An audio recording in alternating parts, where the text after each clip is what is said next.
Good morning, everyone. It's still morning, right? It's a wonderful crowd and great speakers, many of which I met last night and this morning, and I'm super hyped to be here. Now, it's very different for me. I'm used to talk about a company, a product that we offer, or a service that we offer. I'm not really used to talking about myself, but that's what I'm here today for. I never grew up dreaming about working in construction. Moreover, I never grew up dreaming about working in construction in the United States of Americas. I grew up in Russia. I moved here in my early 20s on my own. And like many immigrants, I had to survive and support myself, doing many different jobs out there, from washing dishes to cleaning. None of this you're going to find on my LinkedIn profile, by the way, if you want. My first job was in Taco Bell on a tiny island in the Lake Erie called Put-in Bay. Raise your hands, anyone who knows that place. I'd like to find you after in a happy hour. Yes, we got something to talk about. And by the way, that picture of Gordon Ramsay is no joke. I haven't worked for Mr. Ramsay himself, but I worked for one of the Manhattan top 10 chefs who occasionally would like to throw dishes in a wall when he felt like it. But somewhere during this period of many different jobs, I joined a startup. By the way, the startup job led me to what I do now. So what do I do now? I work for a company, Renewable Energy Systems, as Lisa Ann mentioned. And we do develop and construct wind farms, solar farms, supporting infrastructure like substations, transmission lines, storage services. And my job is in business development, which means I go and I find people or companies who would like to own a wind farm or would like to purchase energy from a solar farm, for example. By the way, thank you, Google, for hosting this wonderful event. And we worked with you, and thank you for giving us business as well. I would never imagine 14 years ago being on this stage.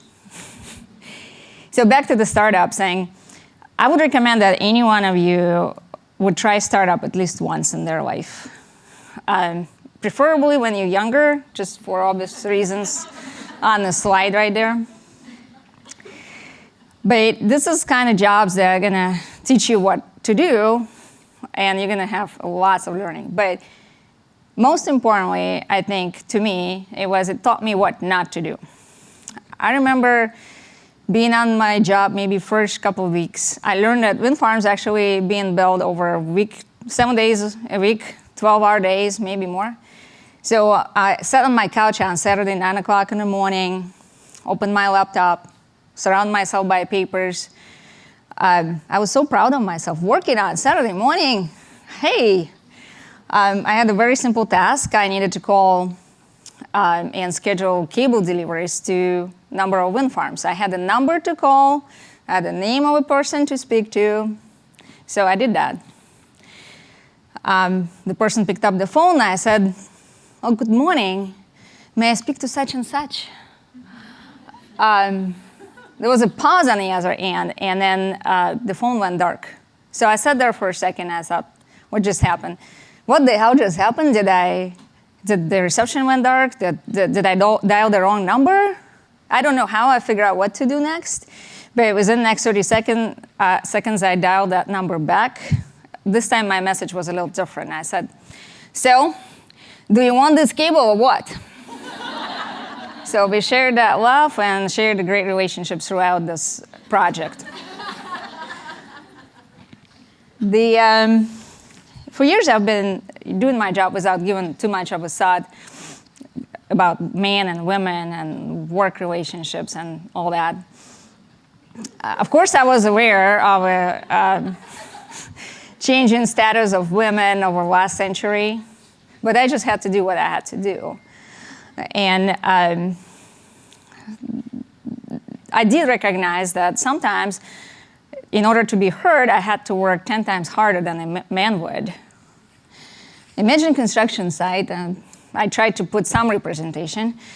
On a wind job, you pretty much 100% male-dominated, with exception of project administrators, sometimes cost accountants. And don't get me wrong, there are rare exceptions. There are plenty of good women working there in the leadership roles, but it's not really as female populated. On the solar sites, I've seen lots of more women participating in field activities. Not super many, but few.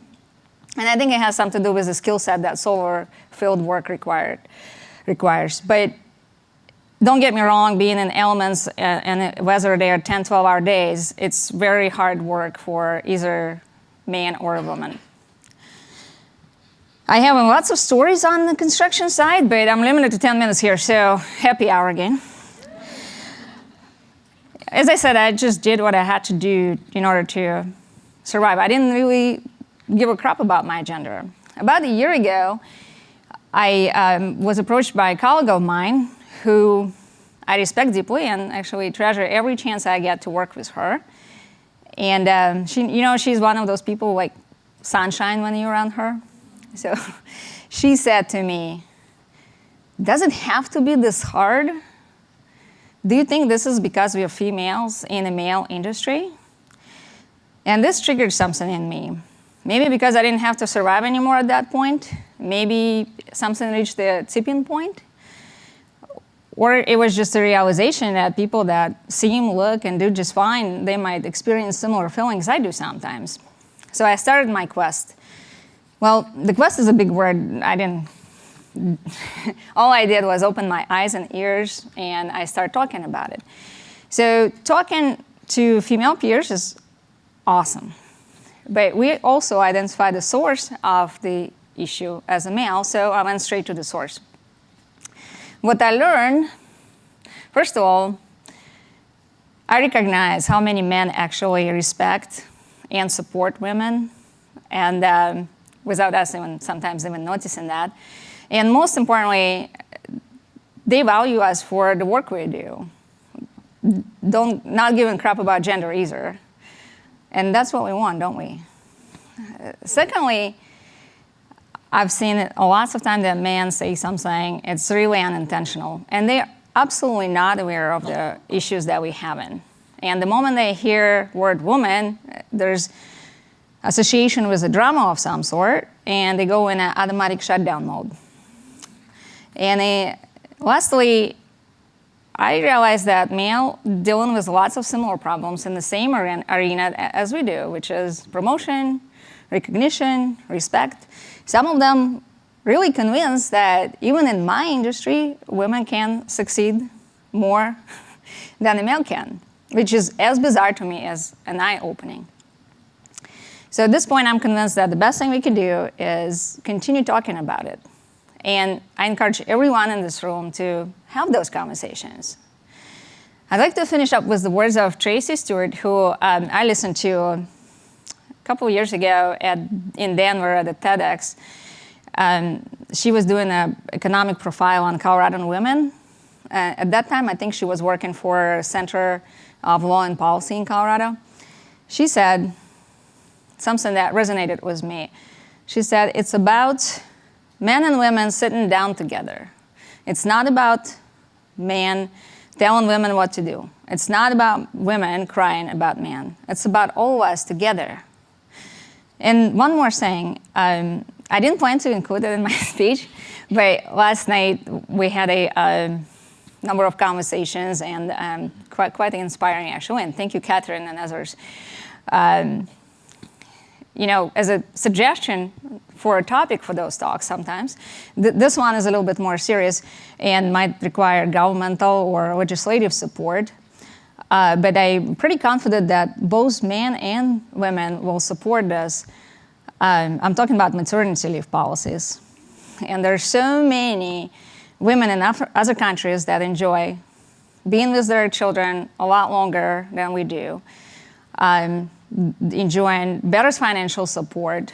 And when they finally get back to work, they face less regrets of sending their kid to to their daycare too early.